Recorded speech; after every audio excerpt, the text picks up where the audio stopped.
On September 26, 2020, the human race finally achieved interstellar flight with the first successful implementation of the Clawson hyperdrive, developed by Dr. Tonya Clawson. Various governments immediately sent out scout ships to explore the nearby stars.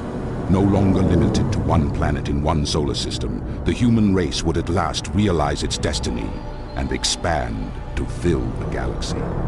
The first scout ships found nothing but inhospitable planets, but the search continued until the exciting news was received. A habitable planet had been found. More stunning, however, was the discovery that it supported an advanced civilization that had also achieved interstellar flight. The euphoria of finding another race of sentient beings precluded any doubts. But as the reports from the scout ships continued to arrive, the truth dawned. Intelligent life was not a rare occurrence. Every planet capable of sustaining life supported advanced life forms, many of which were fiercely competitive. The early evolving races had already traveled outward and colonized unoccupied planets, and the last habitable planet had been found over 1,000 years before. There was nothing left for the human race, but dreams die hard. And there are always those fools who continue to strive, no matter how impossible the odds. And so, a handful of ships continue to explore, looking for a planet to colonize. And then it happened. A habitable planet with no intelligent life was discovered. Earth hastily dispatched a fleet of ships to colonize the newly discovered planet. But when they arrived, they were greeted by warships from various other races. An available planet was a unique treasure.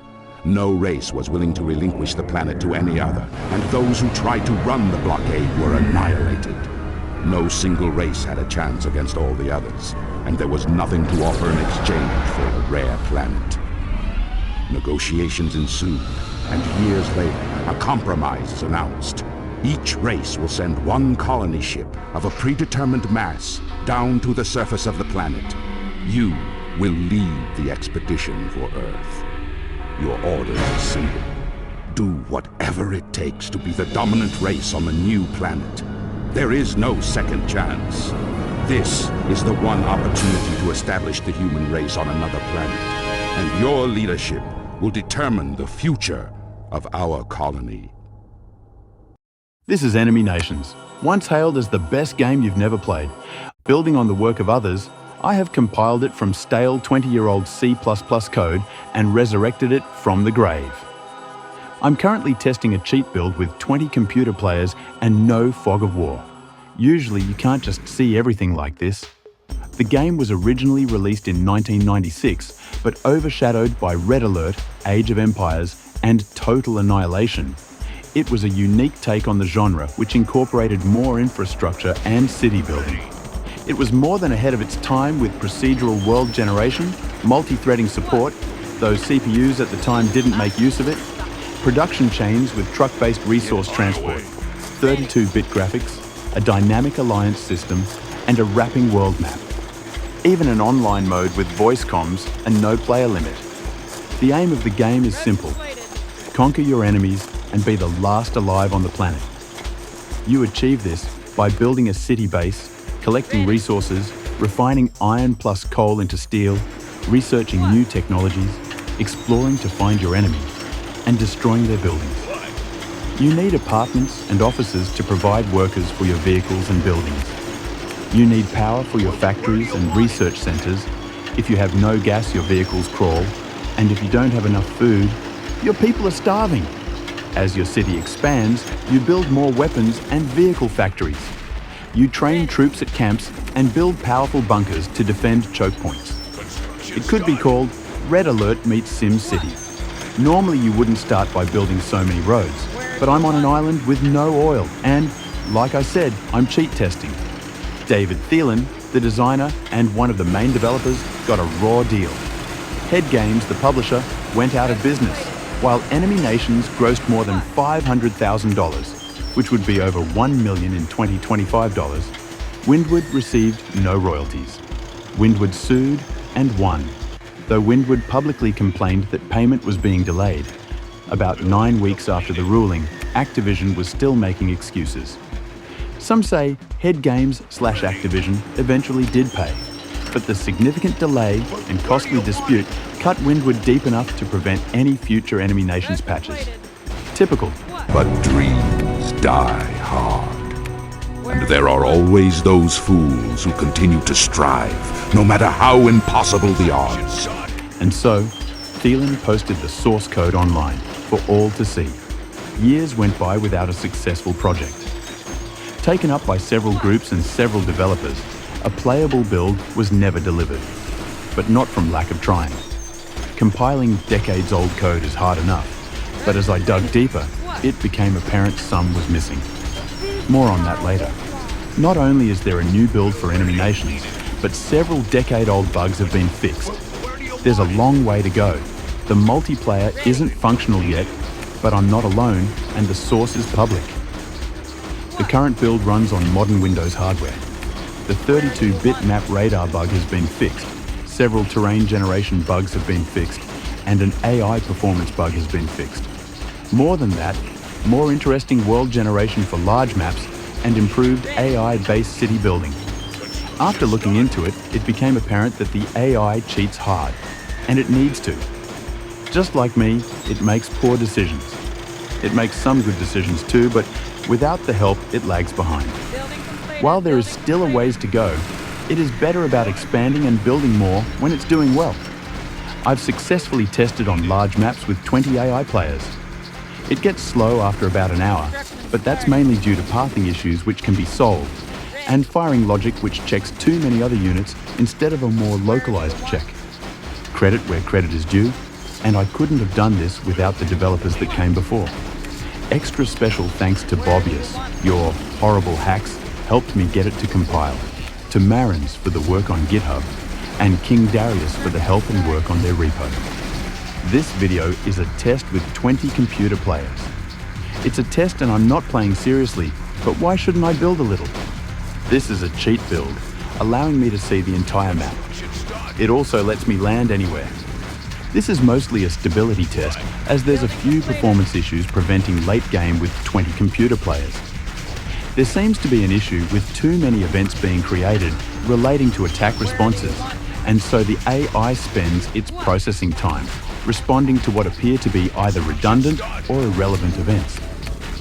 Speaking of events, this game fires them at an impressive rate. With 20 computer players, I was seeing many thousands of events per second. I'm continuing to look into the event storm since one of my goals is to have a 100 computer player game played to completion. Wish me luck, I'll need it. The sound seems to be global, however it can favor a speaker. It's limited to one instance of a sound at a time. At some point, the sound system needs to be completely overhauled. The computer players cheat so hard. They get some free gas, a multiplier for extra population, they get extra starting resources and units, and their starting areas have extra resource deposits placed on the map. They can seek you out before they've found you, unless they're on easy. And they're emotional. They maintain an opinion of all the other players and judge them on how mean they are. They have pathing issues and have no issue with ordering vehicles to impossible locations. They build roads one square at a time and unevenly distribute it among cranes. At this point, the build seems stable. With 20 computer players, I got no crash on a 2-hour game. That's 2 hours in game time, not wall time. I wasn't watching the wall. I believe part of the code base was missing. Some functions had to-do, implement comments. When I first compiled it, nothing would render. After investigating further, I discovered dibwund.cpp was a skeleton, functions with no bodies. The meat was missing, so I tasked Claude Sonnet 4 with reconstituting it. And it was a great success. I hit play and started a game, and the world map was rendering. But that isn't all. Other comments seemed to imply many parts of the Wind22 library weren't complete. It appears as if the Wind22 library included was an old version, but fate was still on my side. The next steps will be to start looking at the online multiplayer and clean up the redundant file structure. This test continues. The computer players attacking each other makes things more interesting. In the original game, they would only target human players. If they happened to drive by another AI, they might take a few shots, but the humans were their targets. Might as well plop a few buildings down while the computer players are expanding. I've tweaked how the computers build their bases. They'll now build more buildings as they accumulate extra resources. Previously, they would stop building most things after 1 or 2 buildings, but if they're sitting on thousands of steel, they should use it. They still build roads like cats chase mice and occasionally forget about units, which isn't always an issue, unless it's a crane. The fighting has room for improvement, especially the projectiles. You can hardly see them. Adding bullet trails and changing the grey to bright and visible orange will go far to improve things. In the long term, I've been thinking about other changes that wouldn't be too time-consuming to make. There definitely needs to be more world generation options. But I'm also thinking of more victory conditions, such as having 95% of the global population, or everybody being in an alliance for X minutes, which isn't a victory, more of a stalemate or tie. A resource victory condition, such as building a monument, would be cool. That would require new art, so we'll see. After the multiplayer is working, I'm looking forward to online games. Come join the Discord, link in description. While the computer does build Navy, and from looking at the code, there are sea invasion goals, they don't seem to be working. It appears the sea invasion was being debugged when the code was abandoned. The computer player AI is surprisingly complex. While some bugs are preventing it from being effective, its range of goals and ability to intelligently react is fascinating. An issue I anticipate for large online games is a stale endgame. And the solution is found in Total Annihilation's design: super weapons. Nuclear missiles with anti-nuke, satellites to provide vision, and long-range artillery will prevent stalemates. This is more of a long-term goal. Terrain height in enemy nations matters, as it can obstruct vision and slow movement. The terrain engine allows for changing height dynamically, which is the building blocks of a terraform system. Digging rivers to block enemy armies and erecting rock walls to obstruct vision are within the realm of possibility. Once you have all technologies, your research center is wasted. Taking inspiration from Stellaris, repeatable technologies could be introduced. Power generation efficiency, armor, weapon damage, and other stat-increasing repeatable research options. There's also lots of room for optimization, and the already existing multi-threaded AI has worked well in tests so far. There are several big O of n squared functions, which can be replaced with a much more optimized spatial hashing to achieve big O of 1. If you don't understand that, understand this. It means we can make the game run much, much faster. Enemy Nations was never completed, no game ever really is, but it was left in a state of bugs and unfinished designs. But the foundation is solid. Utilizing a producer-consumer pattern with threaded implementation means it makes surprisingly good use of modern processors. There's no rest for the wicked, and still a lot of work to do. Thanks for listening.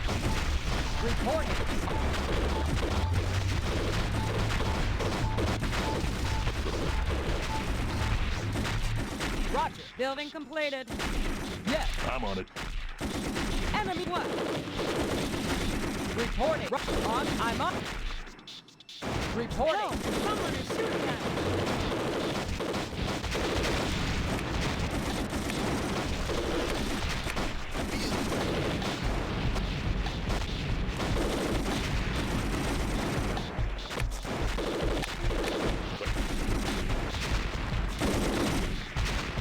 Report. On our way. Reporting. Yes. You got it. You got it. No.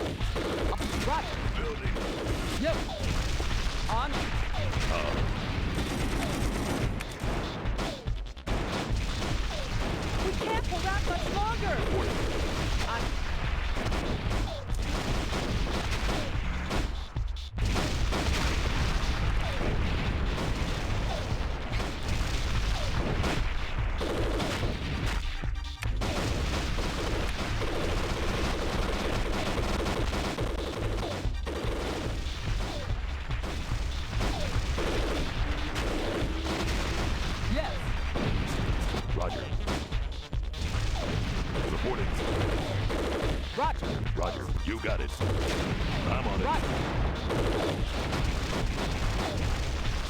Vehicle completed. Yes, you got it. Yes. You.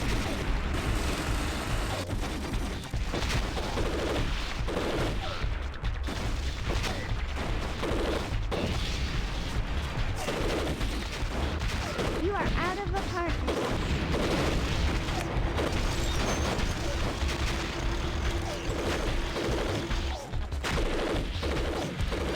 Vehicle. Yo.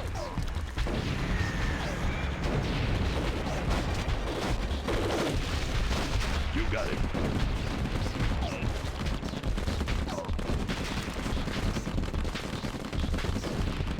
Reporting. I'm on it.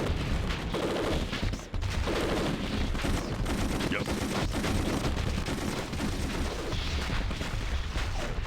Vehicle. What do you need?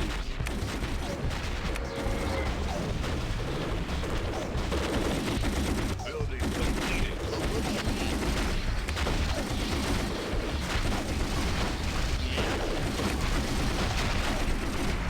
Building completed.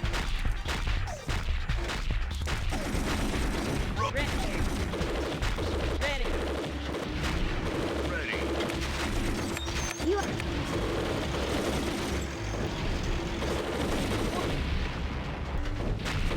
Ready. you are under attack.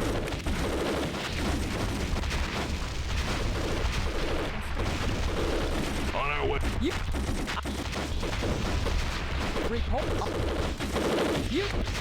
Roger. On. Yo. Yo, Roger. You got it.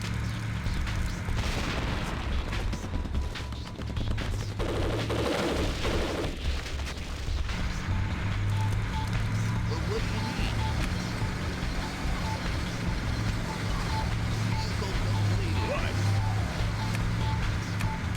We've completed our research. Where do you want it?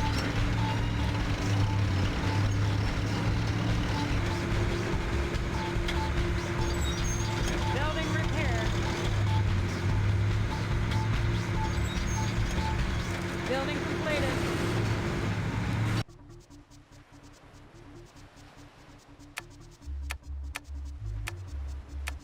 Where do you want it?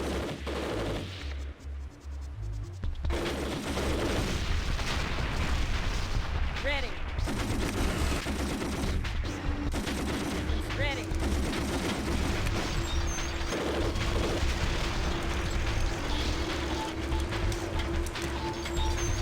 Ready.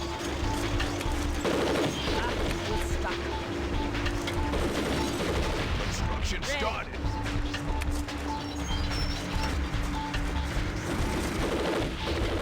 What? Vehicle completed. Reporting. Ready.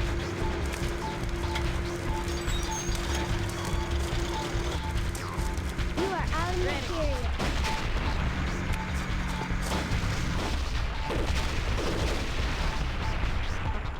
Road completed.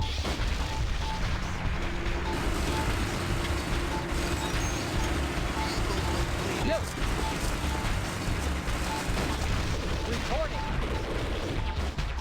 You got. Yes. You are out of apartment.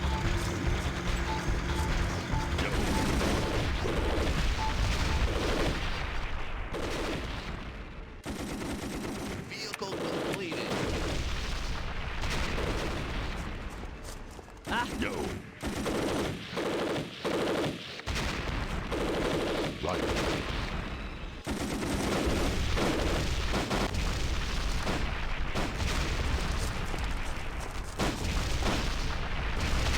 You are under attack.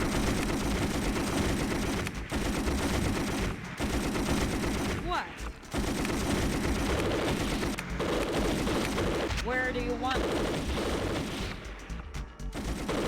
Yes. Construction. Building repaired. our way. Vehicle completed.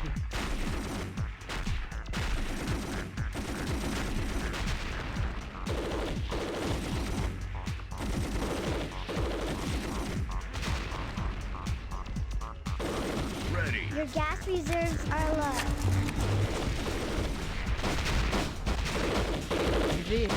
Ready.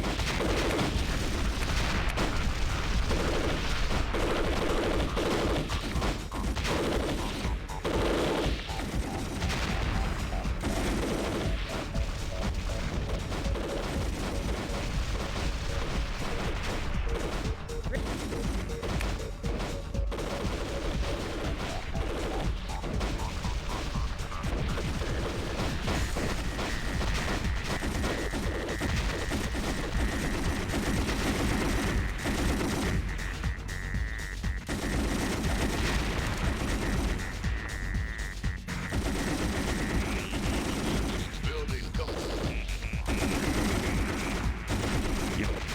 You got it.